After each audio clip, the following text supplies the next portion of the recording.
frontières algériennes fermées depuis déjà plus de 7 mois, les avions de notre compagnie Air Algérie cloués au sol. Le directeur de l'Institut Pasteur sur l'ouverture des frontières et la reprise des vols en Algérie. Les frontières algériennes sont fermées depuis le 17 mars. Tous les vols, de la compagnie Air Algérie, à l'intérieur du pays et à l'étranger ont été suspendus.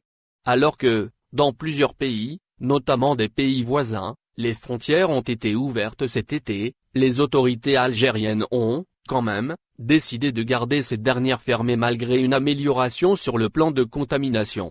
Plusieurs experts ont donné leur avis sur le sujet. Dr Fawzi Derar, directeur de l'Institut Pasteur d'Algérie, a aussi donné son avis sur la décision de l'ouverture des frontières et la reprise des vols en Algérie, en soutenant le choix du gouvernement, dans le contexte actuel d'une deuxième vague du Covid-19 en Europe notamment.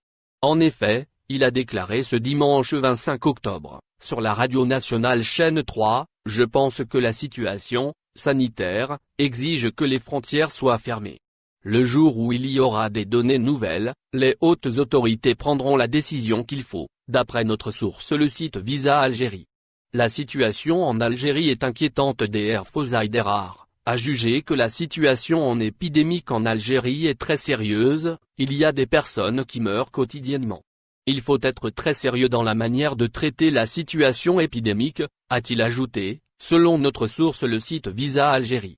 Notamment, il a soutenu le choix des autorités et du comité scientifique dans leur manière de gérer cette situation de crise, en déclarant « On a reproché à l'Algérie d'avoir pris des mesures de demi-confinement, confinement nocturne. On a même dit que le virus circulait la nuit en Algérie. Et maintenant qu'on a pris la même mesure en Europe, où des pays ont décrété un couvre-feu de 21h à 6 heures, on a trouvé la chose normale. » Et il ajoute que, cela pour dire que ce que nous faisons n'est pas forcément mauvais. Au final, il explique que l'Algérie n'a, quand même, pas atteint les chiffres des mois d'avril et mai dernier. Même si, en Europe les spécialistes considèrent qu'il s'agit bel et bien d'une deuxième vague de l'épidémie. Au final, n'oubliez pas de vous abonner à la chaîne et appuyer sur la cloche pour recevoir toutes les nouvelles.